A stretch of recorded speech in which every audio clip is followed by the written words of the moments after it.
नमस्कार. आज मी तुम्हाला हे वरीच्या तांदळाची म्हणजे काही ठिकाणी याला भगर म्हणतात त्याची मी खांडवी करून दाखवणार आहे. ही तुम्ही अशी खाऊ शकता किंवा उपवासालाही आपणही खाऊ शकतो. तर ह्याची आज मी खांडवी बनवून दाखवते. आता 2 वाटे पाणी घेतलेलं आहे आणि त्याच्यामध्ये पाऊण वाटी गूळ टाकते मी आणि हे आता गरम करत ठेवायचं. गूळ विरघळलं की आपण ते बंद करणार. इथे 1 चमचा तूप टाकलं आहे. त्याच्यामध्ये आपण हे वरीचे तांदूळ, आमच्याकडे वरीचे तांदूळ म्हणतात कोकणात, आता नाशिक साईडला याला भगर म्हणतात. तर हे आता मस्त असे भाजून घेऊया.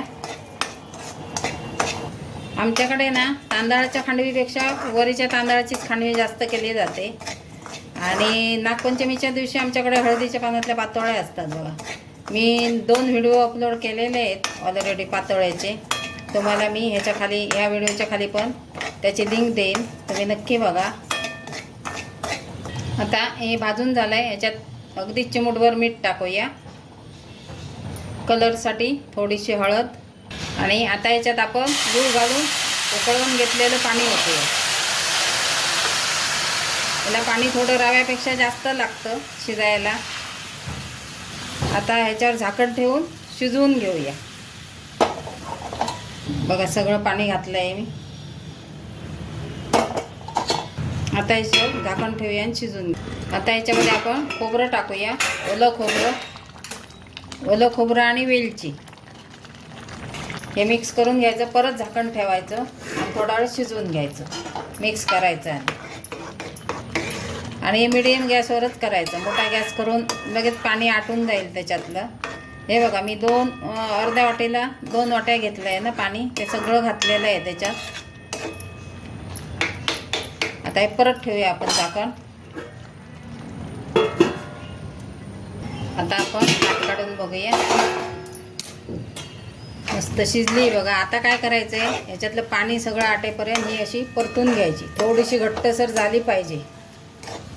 आणि तुम्हाला जर वाटलं गोड कमी आहे तर ह्यावेळेस घालू शकता. मी मगाशी मध्ये उघडलं तेव्हा हे थोडंसं मी गूळ मला कमी वाटलं म्हणून मी थोडंसं 2 चमचे गूळ जास्त टाकलं आहे. म्हणजे अर्ध्या वाटीला तुम्ही 1 वाटी गूळ वापरू शकता. आपण पहिलं पाऊण वाटीच घेतलं होतं, मी थोडंसं आता टाकलं आहे त्याच्यात.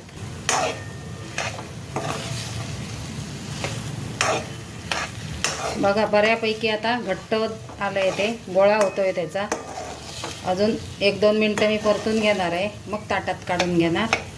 आता झालं आहे बघा, हे गोळा होतो आहे त्याचा छान अगदी. आता मी काढून घेते ताटात. ताटाला तूप लावून घेतलं आहे मी डिशला. तर त्याच्यात आता हे आपण असं पसरून घेऊया आणि प्लेन करून घेऊया. आणि थंड झाल्यानंतर वड्या कापायच्या. एकदम प्लेन करून घेतलं आहे. आता थंड झाल्यानंतर आपल्याला ह्याच्या वड्या कापायच्या. आपली वरीच्या तांदळाची खांडवी तयार झाली. उपवासाला खाऊ शकता, एरवी करून तुम्ही खाऊ शकता. आमच्याकडे एरवी पण करून खातात. हे बघू शकता मस्त अशी आपली चांगली अगदी सेट झाली आहे बघा. मी कट मारून ठेवले होते थोडीशी घट्ट झाल्यानंतर. अशी मस्त आपली खांडवी तयार झाली. नक्की करून बघा. आवडली तर लाईक शेअर करा आणि चॅनलवर नवीन असतील त्याने सबस्क्राईब करा. आणि माझा व्हिडिओ कुठून पाहत आहे तेही मला सांगा कमेंटमध्ये. मस्त अशी आपली खांडवी तयार आहे. धन्यवाद.